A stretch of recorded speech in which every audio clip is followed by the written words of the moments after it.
अरे यार, मूर्खों के पेड़ होते हैं कहीं क्या? पिछड़े हो पिछड़े ही रहोगे, अगड़ों का मुकाबला नहीं कर पाओगे। ये जो कुंडली देखने की बात कर रहे हो, कम से कम अपने मुख्यमंत्री जी की कुंडली देख लो। सोचिए आप, वो तो सरकार आ गई, केस वापस ले लिया, हाईकोर्ट ने शायद मना कर दिया, केस नहीं चलेगा। सोचिए आप क्या आप उत्तर प्रदेश का विकास कराओगे इन लोगों? Ideal India TV 108। और अभी मैंने आपके आने से पहले पुलिस कप्तान से बात की और कहा कि किस तरीके से ये बेईमानी और किस तरीके से बूथ की लूट चल रही है। किस जिले की है ये मैनपुरी जिले का, और पुलिस कप्तान ने भरोसा दिलाया है कि वहां पर पुलिस जाकर के भारतीय जनता पार्टी के लोगों को खदेड़ेगी। इसी तरह सहारनपुर से समाजवादी पार्टी के विधायक आशु मलिक और उनके लोग लगातार सूचना दे रहे हैं कि किस तरीके से वहां पर पुलिस लगी हुई है कि वोट न पड़ पाए। आखिरकार पुलिस को किसने अधिकार दिया है चेक करे जाएंगे वोट? क्योंकि वो भारतीय जनता पार्टी के करीबी हैं, पुलिस कप्तान, जिला अधिकारी, तो वो जो चाहेंगे सो लूट लेंगे। ये लूटने का लोकतंत्र बनाना चाहती है भारतीय जनता पार्टी। पूरा सहारनपुर में वोट नहीं डालने दे रहे हैं। आखिरकार ये चलेगा लोकतंत्र में। और आपको याद होगा रामपुर में किस तरीके से प्रशासन ने, पुलिस ने मिलकर के वोट छीना, वोट नहीं डालने दिया, घरों में घुस गए, मारा पीटा, अपमानित किया। इससे पहले फतेहपुर में भी अभी जो चुनाव चल रहा है, कुछ दिन पहले पुलिस जा करके धमका रही थी, गली मोहल्ले में चिन्हित कर रही थी। जब वहां के अधिवक्ता और वहां पार्टी के लोग निकले और प्रशासन को बताया कि इस तरह से भारतीय जनता पार्टी और प्रशासन मिलकर कर रहा है, अब वोट पड़ पा रहा है वहां पर। तो भारतीय जनता पार्टी की नियत और मंशा ये है कि बूथ को लूट ले, वोट को लूट ले। कैसी ईमानदार पार्टी है ये, जिसने लोकतंत्र को व्हील चेयर में पहुंचा दिया। लोकतंत्र को जो बाबा साहब भीमराव अम्बेडकर जी ने संविधान दिया था, उस संविधान की धज्जियां उड़ा रहे हैं लोग। हमें अधिकार उन्होंने दे दिया वोट डालने का। आज हमारे नगर निकाय के चुनाव में वोट को लूट रहे हैं। पहले इन्होंने ब्लॉक प्रमुखी में लूटा, जिला पंचायत में बेईमानी की, पैसे की ताकत से, पैसे की, प्रशासन की ताकत से। आज मेयर और नगर पालिका में बेईमानी कर रहे हैं। कल को लोकसभा में करेंगे, आने वाले एमएलसी में करेंगे। और आपको याद नहीं, जिस समय काउंटिंग हो रही थी कन्नौज में, उस समय जिलाधिकारी ने सेंट्रल फोर्स को बुला करके और यहाँ के सांसद और बीजेपी के लोगों को काउंटिंग स्थल पे अंदर बुलाया था कि नहीं बुलाया था, आप लोग सब जानते हो। तो ये बेईमानी पे उतरे, इसलिए बेईमानी पे उतरे हुए हैं क्योंकि जनता इनसे त्रस्त है, जनता परेशान है, जनता इनके खिलाफ मतदान कर रही है, जाकर के वोट डाल रही है, इससे घबराए हुए हैं। इसलिए प्रशासन और पुलिस को आगे। कल कृष्ण जी आए थे, उन्होंने कहा था कि अखिलेश जी अगले 25 साल तक आने का सोच है, उनको वनवास हो जाएगा 25 साल। देखो ऐसा है, आज वोट पड़ रहा है, वो बहुत जरूरी है। और मुझे उम्मीद है कि जहाँ जहाँ की मैंने जानकारी दी है, सहारनपुर की दी है, मैनपुरी की दी है, फतेहपुर की दी है, आगरा में पता नहीं कहाँ से वो ऐसी बीजेपी ने इंक लाने का काम किया है, जहाँ पर अगर आप वोट डाल के आ रहे हैं और आप मिटाना चाहें तो मिटा सकते हो, दोबारा वोट डालने चले जाओ। इससे पहले फिरोजाबाद का मैंने वीडियो आपको अपने ट्विटर हैंडल से किया था ट्वीट, कि जहाँ पर पैसे लेकर के वोट के इंतजाम किया जा रहा था। तो जगह जगह से सूचना मिल रही है। हमें उम्मीद है आपके माध्यम से जानकारी शासन प्रशासन तक पहुंचेगी, ऐसे लोगों के खिलाफ कार्रवाई होगी और कम से कम निष्पक्ष वोट पड़ेगा। बाबा साहब भीमराव अम्बेडकर जी ने जो संविधान, जो हमें लोकतंत्र में अधिकार दिए, उन अधिकारों को बचाया जा सकता है। जहां तक हमारे पत्रकार साथी ने जो सवाल पूछा कुंडली को लेकर के, भाई अगर हमारी कुंडली देख रहे हो तो उन्हीं से अपनी कुंडली क्यों नहीं दिखवा ली और हार गए आप? इसका मतलब जहां कुंडली दिखा रहे हो आप, वो कुंडली देखने वाला बदलना पड़ेगा आपको। और आपकी कुंडली में क्या है? बस यही जी हजूरी। पिछड़े हो पिछड़े ही रहोगे, अगड़ों का मुकाबला नहीं कर पाओगे। ये जो कुंडली देखने की बात कर रहे हो, कम से कम अपने मुख्यमंत्री जी की कुंडली देख लो। जिसकी वजह से तुम्हें कुछ हासिल नहीं हो रहा है। और जिस दिन कुंडली उनकी देखोगे तो जानते हो कैसा हिसाब किताब होगा। वो व्हील चेयर पे बैठा देंगे, पहले स्टूल पे बैठाया था। ये अगर कुंडली देखने गए अपने स्वार्थ में तो हो सकता है उत्तर प्रदेश के मुख्यमंत्री जी इन्हें व्हील चेयर पे बैठा दें। भैया उनका कहना था कि निकाय चुनाव में कन्नौज में सभी सीटें जीत रहे हैं और उनकी सीटें भरी नहीं। नहीं, उनका कहना था सभी नहीं, सभा में जो सीटें थी वो भरी नहीं। हम दूसरों का जिताने जा रहे हो। अरे भाई अपनी जनसभा में कम से कम सीटें तो भर लेते हैं। नहीं, उनका ये कहना था कि सुना है वो लोकसभा कन्नौज से लड़ रहे हैं। इसमें सुनना क्या है? ये कन्नौज की जनता इस बार अगर 3 लाख से न बीजेपी को हराए तो कहिए। नहीं, उनका कहना था मैं आज के लिए कह रहा हूं, अरे रिकॉर्ड कर लो अपने मोबाइल पर, और रिकॉर्ड हो गई सब मोबाइलों पर। अगर 3 लाख से ना हरा के भेजा तो होता है। और इसलिए क्या जनता नहीं देख रही कि मंडी वैसी की वैसी पड़ी है, सड़कें वैसी की वैसी पड़ी हैं, मेडिकल कॉलेज में इलाज नहीं मिल रहा है, पैरामेडिकल वैसे ही पड़ा है, स्टेडियम वैसे ही पड़े हैं, पार्क वैसे ही पड़े हैं। और गंगा मैया जिसमें काली नदी मिलती है, अरे तुमने तो माँ गंगा की कसम खाई थी। आप में से बताओ, आप तो कन्नौज की इतनी पवित्र धरती पर रहने वाले पत्रकार साथी हो, जो गंगा मैया की कसम खा करके कहते हैं कि हम गंगा मैया को साफ करेंगे। बताओ काली नदी साफ हुई तो किस पे पाप पड़ेगा? तो अब ये कुंडली कहाँ दिखाने ले जाएंगे? बताओ कहीं कुंडली दिखाने की जगह है इनके पास? और मैं तो कहूंगा कि आप जाओ अपना मोबाइल वाला कैमरा लेकर के देखो काली नदी में क्या गंदगी जा रही है जो माँ गंगा में जुड़ रही है। अभी कहाँ कुंडली दिखाएंगे? जो माँ गंगा को, गंगा कितनी हमारी धार्मिक और पौराणिक नदी है, पूरा धर्म चलता है इससे, उससे झूठ बोला इन्होंने, तो पाप किस में पड़ेगा? ऐसा पाप पड़ेगा गंगा मैया भी इनके पाप नहीं धो पाएगी। शिवराम ये हाल आया था, एक लड़का है वो लेखपाल है, वो मैनपुरी में तैनात है और उसके पिता आपकी पार्टी से कुछ संबंध रखते हैं, तो उसको 716 में पाबंद कर दिया था कुछ दिन पहले। तो क्या ये आने वाले समय में देखिए इस तरह की चीज़ें करती है सरकार प्रशासन दबाव बनाने के लिए, और अगर परिवार का कोई सदस्य है नौकरी सरकारी कर रहा है तो दबाव बनाने के लिए यही शासन प्रशासन कर रहा है। तो कहाँ बचा बाबा साहब भीमराव अम्बेडकर जी का संविधान? कौन परवाह कर रहा है? आइए अरुण भाई, आज इसलिए कन्नौज दूसरे दिन आए, कुछ हमारे मतदाताओं से मिल नहीं पाया था। आप लोगों को भनक पड़ गई होगी क्योंकि आप लोग इस जमाने के समझते हैं चीज़ों को, मोबाइल पे सब चेक कैद कर लिया होगा आपने। बीजेपी वाले आपका ही मोबाइल मंगाएंगे, देखेंगे कौन कौन मिलने गया था मुझसे। तो हमारे वो वोटर हैं जिन्होंने मन बनाया था बीजेपी को पटकी देने के लिए, तो वो सब हमसे मिलने आए थे। और ये भी आज मैं चेक कर रहा था एक्सप्रेस वे से कि वोट डालने के दिन अगर बेईमानी होगी तो हमें आने में टाइम कितना लगेगा। तो प्रशासन शासन भी जान ले, हालांकि हमें उम्मीद है कि प्रशासन न्याय करेगा, किसी के साथ अन्याय नहीं होने देगा। तो मैं घर से चल करके यहाँ पर 1 घंटे 10 मिनट में आ गया।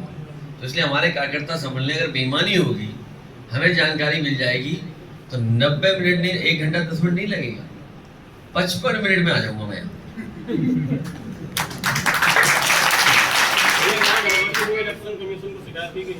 शिकायत करेंगे, ये तो अपने चुनाव की बता रहा हूँ। 55 मिनट नोट कर लेना आप अपने मोबाइल से। अच्छा, लोकसभा चुनाव नहीं, अभी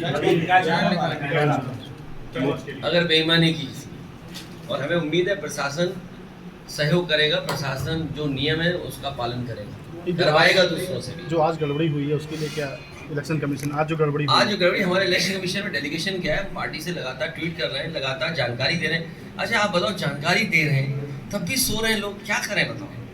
तभी तो मैंने कहा कि बाबा साहब का दिया हुआ संविधान और लोकतंत्र खतरे में है। इसीलिए अभी सब लोग हमसे मिल के गए, बहुजन समाज के लोग, वो महसूस कर रहे हैं कि संविधान खत्म हो जाएगा, लोकतंत्र खत्म हो जाएगा। इसलिए बहुजन समाज ने मन बना दिया इस बार समाजवादी पार्टी की मदद करने की। कर्नाटक में भैया बजरंगबली का मुद्दा छाया हुआ है इस समय, तो बजरंगबली का मुद्दा, बजरंग दल को बैन करने के अलावा बजरंग दल, मैंने कल भी कहा, फिर भी कहता हूँ, आज फिर कहता हूँ, एक समय ऐसा था जब सरदार पटेल जी ने आरएसएस को बैन किया था। सरदार पटेल जी ने जो नफरत फैलाए, कोई संगठन हो नफरत फैलाने वाला, उस पर पाबंदी लगनी चाहिए। उसकी तुलना बजरंगबली से कर दी है। बीजेपी वाले कुछ भी कर सकते हैं, इस समय चुनावी मुद्दे भी जो कुछ है, बजरंगबली ना शिक्षा ना। देखो आप लोग बिल्कुल रास्ता ना भटको। रास्ता इसलिए मत भटको, महंगाई चरम सीमा पर है, आपका बेरोजगारी चरम सीमा पर है, जो विकास है वो रुक गया है। तभी तो मुख्यमंत्री जी क्या कह रहे हैं, व्हीलचेयर आ रही उन्हें। अरे बहुत सारे लोग बुजुर्ग लोग हैं, बहुत सारे ऐसे लोग हैं जिन्हें व्हीलचेयर की जरूरत पड़ती है। मंडी में भैया और हम आपको बताएं, अभी हमें तस्वीर नहीं मिल पाई, हम तस्वीर ढूंढ रहे हैं। कुछ लोग पहले भी व्हील चेयर पे चले, बहुत सारे लोग चल चुके हैं व्हील चेयर पे।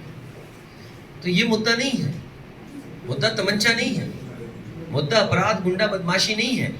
और अगर आप अपराध के बारे में जानना चाहते हो, मेरी गाड़ी में पड़ी होगी, कॉपी प्रिंट आउट निकाल के देना, कस्टोडियल डेथ और कितने फेक एनकाउंटर्स हुए हैं।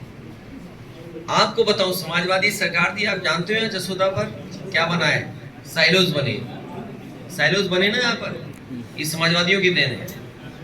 और समाजवादी पार्टी चाहती थी कि यहाँ पर कोई भी प्राइवेट कंपनी गेहूं खरीदे, कोई अनाज खरीदे किसानों का, तो वो मंडी से खरीदे।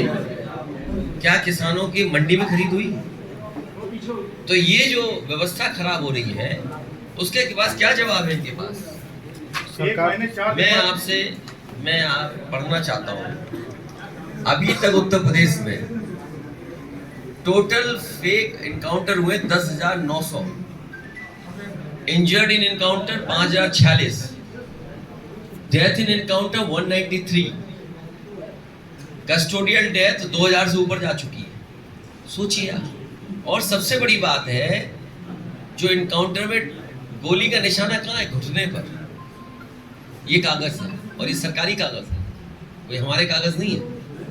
ये डाटा आप साथ लेके घूम रहे हैं, इसका क्या मतलब? नहीं, इसलिए कि आपको जानकारी दे दें समय समय पर, क्योंकि आप तो पढ़ोगे लिखोगे नहीं, तो मजबूरी है हमारी साथ लेकर के चलें कि भाई तुम्हारा कैसा है कानून व्यवस्था। जो बीजेपी में है उसके लिए कोई कानून व्यवस्था की जरूरत नहीं है, आप बूथ लूट सकते हो, आप किसी को अपमानित कर सकते हो। अरे कम से कम समाजवादियों को देखो, कल हम अच्छा हुआ नहीं पहुंच पाए, बारिश भी हो गई, मैच रुक गया, नहीं तो मैच देखते कल। आईपीएल कौन करा रहा है? लखनऊ में कौन लेके आया आईपीएल? समाजवादी लोग लेके आए। कम से कम ये पहचान दुनिया में जा रही है, केवल एक मैच से, केवल एक मैच होने से दुनिया में लोग जान गए कान्हा कहाँ है, लखनऊ कहाँ है। ये है उपलब्धि समाजवादियों की। इन बीजेपी वालों के पास क्या उपलब्धि है? सांड लिए घूम रहे हैं। अब बोर्ड पड़ रहा है लखनऊ में, रास्ते में सांड दिख रहे थे हमें।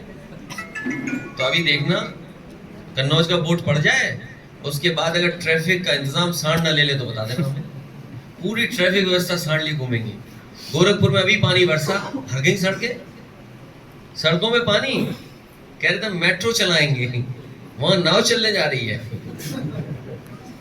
सब अपना पेंट टेंट ऊपर उठा करके और पानी से बचते हुए वोट डालने जाने होता है। ये स्थिति है। और जलते हैं कि कन्नौज में विकास क्यों हो गया। क्या आपको नहीं लगता कि मुख्यमंत्री इस बात की जलन रखते हैं कि कन्नौज में विकास क्यों ज्यादा हो गया? बताओ, बीजेपी के लोग नफरत करते हैं कि नहीं करते? कन्नौज के विकास से नफरत करते हैं कि नहीं करते? तो सोचिए आप, कन्नौज के लोगों को सोचना चाहिए कि बीजेपी के लोग, समाजवादियों ने जो विकास किया है कन्नौज में, उससे नफरत करते हैं, इसीलिए सब काम रोक दिए। सब काम रुक गए कि नहीं रुके? मंडी में घड़ी तक नहीं चला पा रहे, बताइए। वो अपना मजाक नहीं। ऐसा वक्त खराब है भाजपाइयों का कि घड़ी तक नहीं चला। भैया, झांसी में अभी असद का एनकाउंटर हुआ था, उसके बाद 2 और एनकाउंटर हुए वहाँ पर। तो असद के एनकाउंटर जो हुआ था, गोली छाती पे लगी थी, और 2 जो और एनकाउंटर हुए थे तो उनके पैर पे गोली लगी थी। इसको लेकर भी काफ़ी सवाल खड़े हुए। देखिए, ये सवाल आप अभी मत पूछिए। अभी सुप्रीम कोर्ट ने जो कहा है उसको आप पढ़ते रहिए, और ये रिपोर्ट मैं आपको देके जा रहा हूँ हिंदी वाली। आप फुर्सत में आप लोग आपस में पढ़ लेना, उससे आपको सब जानकारी हो जाएगी। लो दे दो, डाटा मिल जाएगा, इससे जानकारी हो जाएगी कि किस तरीके से ये लोग कर रहे हैं फेक एनकाउंटर्स। रख लो, आपस में बांट लेना, चाहे व्हाट्सएप करा दो। दूसरा भैया, कल एक बात और बोली थी केशव प्रसाद मौर्य ने, कि उन्होंने बोला था कि जब सरकार बनी उनकी, तो यहाँ से बहुत सारे प्रस्ताव गए हैं कि सड़क नहीं बनी यहाँ पर, ये नहीं बना। तो उन्होंने क्या किया 5 सालों में? आप बताओ, आपको मोबाइल झूठ बोलेगा, आंखें झूठ बोलेंगी, दिमाग झूठ बोलेगा, दिल झूठ बोलेगा, क्या झूठ बोलेगा? आप बताओ। आपका तो नहीं कुछ बोलेगा झूठ, क्योंकि वो खुद झूठे। ये तो मानते हो ना बात। उनके एक सांसद आए थे, उन्होंने नहीं ये बताओ, पहले ये बात नहीं, मानते हो हम लोग ना? मानते हैं, हम लोग तो विकास देखा हुआ है। हाँ देखिए, आपने तो बनते देखा है, क्योंकि आप पुराने लोग हैं जिसमें से उन्होंने सड़कें बनते देखा, पुल बनते देखा, बिजली बनते लगते देखा, फ्लाईओवर बनते देखे, अस्पताल बनते देखे, नई एम्बुलेंस आती देखी, 100 नंबर की गाड़ी आते देखी, पार्क बनते देखे। क्या नहीं देखा आपने बनते हुए? ये लोग अजनबी लोग हैं, ये वैसे वो माइग्रेटरी हैं लोग।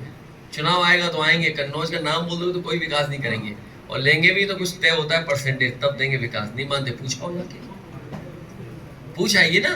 अच्छा मेरी बात मत मानिए, जो ठेकेदार इस सरकार में काम कर रहे हैं उनसे चुपचाप मना के कान में पूछना कि क्या चल रहा है, बताओ, सब बता देंगे आपको। ये अभी जब सरकार के 1 साल पूरे हुए थे तो यहाँ पर एक प्रेस कॉन्फ्रेंस हुई थी, तो उसमें विकास कार्य बताए जा रहे थे। तो एक मंत्री यहाँ पर आए थे यहाँ पर, तो उनसे जब उन्होंने बहुत सारे विकास कार्य गिनाए थे यहाँ पर, तो उनसे बस एक सवाल ये पूछा था कि कोई कन्नौज में कोई ऐसे 5 विकास कार्य ऐसे बता दीजिए जो आपके द्वारा कराए गए हैं, और 5 विकास कार्य ऐसे बता दीजिए जो समाजवादी पार्टी कार्यकाल में अधूरे रहे, उनको आपने इम्प्लीमेंट किया है। तो इस बात को लेकर वो भड़क गए। उन्होंने बोला कि समाजवादी पार्टी कार्यालय सरकार में कितनी लूट खसोट हुआ करती थी, तो हमने कहा इस सरकार में क्यों नहीं इम्प्लीमेंट हो पा रहा उनका विकास कार्य। देखिए, बीजेपी से अच्छा झूठ कोई नहीं बोल पाता है, बीजेपी से अच्छा सजा के झूठ कोई नहीं दे सकता है। बीजेपी झूठों का गैंग हो गया है, और इन्हें जलन है, नफरत है विकास से। इन्हें बहुत चिढ़ होती है विकास से कि विकास क्यों कर दिया आपको, विकास से क्या होगा। और ये मैं उदाहरण, आपके ही उदाहरण से मैं जोड़ता हूँ उदाहरण। लखनऊ में मेट्रो वहीं तक जाती है जितनी समाजवादियों ने बनाई, उससे वापस मुड़ जाती है। अधिकारी कम से कम 20 बार फाइल लेकर के गए कि इस मेट्रो को और आगे ले चलें। सरकार कहती है कि हमें विकास से थोड़ी वोट मिलता है। सोचिए आप, एक सरकार ये कहती हो कि रोजगार नौकरी दे देंगे तो नहीं मिलेगा वोट, विकास कर देंगे तो नहीं वोट मिलेगा। आखिर वोट का रास्ता तो आप समझ गए ना क्या है। उनका वोट का रास्ता है नफरत, लोगों को झगड़ा लगाओ, लोगों को अन्याय करो, लोगों के ऊपर, ये रास्ता है उनका। किसी को न्याय नहीं मिल रहा है सरकार में, गरीब बेचारा भटक रहा है। तहसील में क्या हो रहा है आप जानते हैं, पुलिस क्या कर रही है आप जानते हैं, कौन नहीं जानता इन बातों को। ये काऊ मिल्क प्लांट पे कई बार इनके मंत्रियों से बात करी गई, सबने कहा कि हाँ चालू होगा, लेकिन आज वो बिल्कुल ही बंद हो गया है। कर्मचारी निकाल दिए गए, जो तुच्छ सहूलियत थी वो तक हटा दी गई है, और कारण उसके पीछे बताया था कि महीने का 40 से 50 लाख खर्चा आता है, उसमें कुछ नहीं मिल पा रहा, बजट कुछ नहीं मिल पा रहा है। उनका ये कहना है कि कर्मचारियों को वेतन, उनका भैया ये कहना है उनका। देखिए, उसमें मैं 2 बार गया हूँ वहाँ पर। काऊ मिल्क प्लांट देश का सबसे बेहतरीन काऊ मिल्क प्लांट है, और जो मॉडर्न प्लांट होता है अमूल से बेहतर वो मॉडर्न प्लांट है। और आज के समय पे जो मिल्क की पैकिंग होती है, जो टेट्रा पैकिंग है, वो टेट्रा पैकिंग का भी इंतजाम था। और काऊ मिल्क प्लांट को लगाने का लक्ष्य और मकसद ये था कि यहाँ पर हमारे जो गाय या जानवर पालने वाले लोग हैं, गोपाल लोग हैं, गोपालक लोग हैं, जो गाय से प्रेम करते हैं, वो गाय की संख्या बढ़े और धीरे धीरे भैंस की संख्या कम हो। और इसीलिए मैंने, अगर आपको याद हो, उस समय भी मंच से कहा था कि अगर हमें गाय के दूध के लिए भैंस के दूध से 4 रुपए ज्यादा देना पड़ेगा, तब भी हम सरकार से देने का काम करेंगे। उसमें प्रधानमंत्री जी का नाम लिखा है, हेमा मालिनी का भी आईनी कन्नौज, उनका भी नाम लिखा हुआ है। तो चलो, मुख्यमंत्री नहीं मान रहे बात को, उनके प्रधानमंत्री ने पटिया लगा ली, वो नहीं मान रहे बात, इस विभाग के मंत्री, उन्हें मैंने बताया, वो नहीं मान रहे। चलो, हम कन्नौज वाले सब लोग हेमा मालिनी जी से मिलने चलते हैं और उनसे निवेदन करेंगे कि जिस पटिया पे आपका नाम लिखा है, काऊ मिल्क प्लांट कन्नौज में मॉडर्न प्लांट बना है, उस प्लांट को कृपया करके शुरू करवा दो। ना हमारी मानेंगे ना आपकी मानेंगे, आप भी खबर छापते हो, आपकी भी नहीं मान रहे, हम बोलते हैं हमारी नहीं मान रहे, प्रधानमंत्री जी की पटिया लगी उनका नहीं मानते, मुख्यमंत्री नहीं मानते, जो इस विभाग के मंत्री, उन्हें मैंने बताया, वो नहीं मानते। तो अब एक ही हम लोगों पे रास्ता है कि हम सब लोग मिलकर के मथुरा की सांसद हेमा मालिनी जी से मिल के आए और कहें उनसे कि यहाँ पर आपका भी नाम लिखा हुआ है, आपने कभी मुर्दा नहीं देखा होगा, कन्नौज नहीं आप आई हो, कम से कम यहाँ का काऊ मिल्क प्लांट चलवा दो भैया। जब ये हम अपील करेंगे उनसे। जब उनसे विकास की बात होती है, कन्नौज में समाजवादी पार्टी सरकार में जितने विकास की बात होती है, तो उनका एक तर्क रहता है कि वो कहते हैं कि यहाँ पर जब विकास की जब सिरा रखी गई थी तो कोई नीतिगत तरीका नहीं था यहाँ पर। अरे यार, मूर्खों के पेड़ होते हैं कहीं क्या? चलाओ इस न्यूज। नेताजी यहाँ से लोकसभा के सांसद रहे, डिम्पल यहाँ से लोकसभा की सांसद रही, मैं यहाँ से लोकसभा सांसद रहा हूँ मान लीजिए, तो कभी कहीं किसी ने नाम लिखा अपना? जहाँ शौचालय बने, जहाँ सुसु करने जाते हो, वहाँ बीजेपी वालों ने अपने नाम लिख लिए। बताओ, नहीं लिखा ना? अब ये भी गलत बोलोगे हम सुसु कह रहे हैं, ये क्या बात हुई? अरे ये तुम्हारा प्रिय काम है, शौचालय बनाते फिर रहे थे आप। तो जहाँ पर जनता जा रही है वॉशरूम्स, वहां पर इन्होंने अपना नाम लिखा लिया। हमारा नाम दिखा दो कन्नौज में कहीं लिखा हो, नेताजी का लिखा हो कहीं, बता दो। विपक्ष जब भी एजेंसियां एक्टिव हो गई हैं तो क्या विपक्ष को दबाने का प्रयास किया? देखिए, ये एजेंसी थाने जैसी है। ये थाना नहीं होता है, सरकार इशारा कर देती चलो इसको पकड़ लो, तो पता लगा पकड़ लिया, मुकदमा लगा दो, मुकदमा लग गया। तो ये एजेंसियां उसी तरह की बन गई हैं। इसलिए पॉलिटिकल लोगों को घबराने की जरूरत नहीं है, क्योंकि जनता जान गई है कि ईडी, सीबीआई, इनकम टैक्स सरकार के सहारे पे काम कर रही है। पहले कांग्रेस के सहारे पे काम होता था, अब बीजेपी के सहारे पे हो रहा है। तो कांग्रेस से कुछ सीख लिया बीजेपी। तो ये एजेंसी से घबराने की जरूरत नहीं है, ये इसी तरह काम करती है जैसे थाना है आपका। एसओ साहब को कोई बीजेपी का विधायक एमपी कह देगा, वही एसओ साहब करने लगेंगे सुबह शाम तक। अलीगढ़ वाला चालू कर दिया है हाईवे, और अभी बना नहीं है, इस पर टोल चालू कर दिया है जसोदा के पास। तो ये किसी ऐसी कंपनी को दिया हुआ जो बीजेपी से संबंध रखती होगी, हो सकता है गुजरात का कोई जिसकी कंपनी होगी गुजरात या यहाँ की सांठगांठ होगी बीजेपी के नेताओं की कि चलो अब सड़क तो नहीं बनी, वसूल ले पहले पैसा।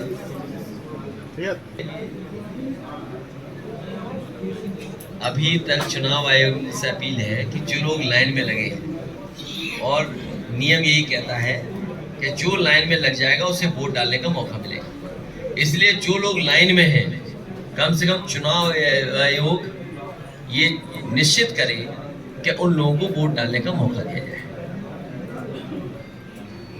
क्या पूछ रहे थे? ये पूछ रहा था कि पर आप देखेंगे कि विकल्प के रूप में कोई ना कोई गठबंधन होगा और दल साथ आएंगे, क्योंकि लोग परेशान हैं। किसान बताओ कुछ मिल नहीं रहा उसे, किसान दुखी है। 3 कानून लाए, वापस लेना पड़ गया वोट के चक्कर में। नौजवान को नौकरी नहीं। हमारे मुख्यमंत्री कहते हैं 100 में 4 बेरोजगार हैं। अरे भाई, यहाँ तो सब बेरोजगार दिखाई दे रहे हैं इस कमरे में मुझे। मुख्यमंत्री जी कह रहे हैं 100 में 4 बेरोजगार, ये बात मानोगे आप क्या? और फिर क्या बोले, $1 ट्रिलियन इकोनॉमी, $1 ट्रिलियन इकोनॉमी। जो बेचारे 200 रुपए का अनाज भी नहीं मिल रहा है, महीने का 100 रुपए के अनाज में जीवन यापन कर रहे हैं, वो क्या समझेंगे $1 ट्रिलियन इकोनॉमी? इसी से आप अंदाजा लगा सकते हो कि बीजेपी 80 करोड़ लोगों को अनाज दे रही है। ये उनकी उपलब्धि है, गरीबी उपलब्धि है उनकी। सोचिए आप, ये दुनिया में बताएंगे कि हाँ हमारे यहाँ गरीब ज्यादा हैं, और लूट क्या रहे हैं? डीजल, पेट्रोल का हिसाब लगाइए कितना मुनाफा हुआ। गैस के सिलेंडर का मुनाफा बता दीजिए, बिजली के बिल का मुनाफा बता दीजिए। हम आप जो लोग मोबाइल यूज कर रहे हैं, जीएसटी सर्विसेज जाने कितना हुआ है। और जीएसटी छापे जहाँ पड़े, आप पता करो, जीएसटी वालों ने अलग से जीएसटी ले ली। आप किसी से पूछाइए, अगर यहाँ छापा पड़ा हो किसी के यहाँ, तो अलग से जीएसटी ले ली। कोई है जिसके यहाँ जीएसटी का छापा पड़ा था? तो अलग से जीएसटी लेना पड़ गया, नहीं देना पड़ गया? कितना देना पड़ा अलग से जीएसटी? अरे बोल दे, तेरा शकल थोड़ी जाएगी। हैं? कितना रेट पड़ी अलग से जीएसटी, कितनी देनी पड़ी तुम्हें? 2 लाख रुपए तुरंत ले लिए थे, 5 लाख बाद में लिए। लीजिए आप, ये है जीएसटी। और जिन पे बड़े छापा पड़े उन्हें जानबूझ के लड़ाया जा रहा है चुनाव, ये भी समझ लेना, ये भी समझ लेना। ये सरकार है, ऐसा दबाव बनाती है, कारोबार करो या विपक्षियों को कमजोर करो, कारोबार करो या विपक्षियों को कमजोर करो। जो कारोबारी लोग हैं वो बीजेपी से नहीं लड़ पाएंगे, बीजेपी उन्हें इस्तेमाल करेगी कारोबारियों को। समाजवादी पार्टी लड़ेगी और 3 लाख वोटों से जीतेगी समाजवादी पार्टी। और गणित हिसाब किताब लगा लेना कैसे जीतेगी, देखेगा आप। कल भैया बसपा सुप्रीमो मायावती पर कल एक बात आपने बोली थी, वहीं पर केशव प्रसाद मौर्य ने कहा था कि 13 मई सपा, बसपा और कांग्रेस बनी। डायलॉग है, अभी तो हार के आए, खुद ही चले गए जाने कहाँ। ये डायलॉग मारते हैं। इनका बहुत हिसाब किताब पुराना है, प्रयागराज के लोग जानते हैं। इन्होंने कभी पर्ची छपाई थी, फिर हालांकि हाईकोर्ट ने खत्म कर दिया, सरकार ने केस वापस ले लिया। अच्छा ये बताओ, आप लोग तो गांव देहात में रहते हैं, मंदिर में हवन या क्या था वो, उसकी पर्ची छपा के चंदा लिया था, वही फर्जी पर्ची। सोचिए आप, वो तो सरकार आगे केस वापस ले लिया, हाईकोर्ट ने शायद मना कर दिया, केस नहीं चलेगा। सोचिए आप क्या आप उत्तर प्रदेश का विकास कराओगे इन लोगों से? ने बसपा का दामन थामा, उस पर क्या कहेंगे? नहीं, हम नहीं कुछ कहेंगे। वहाँ दामन नहीं थापा जाता है, वहाँ थमाया जाता है। भैया उनका विश्वास ऐसा नहीं होता, ऐसा नहीं होता। वो आप बसपा के बारे में जानते हैं, आप वो मुझसे मत कहलवाओ। भैया ओवैसी लगातार विवाद में ध्यान देते रहते हैं। मैंने ये कहा कि कारोबारी लोगों की हिम्मत नहीं है कि चुनाव बीजेपी के खिलाफ लड़ लें। Ideal India TV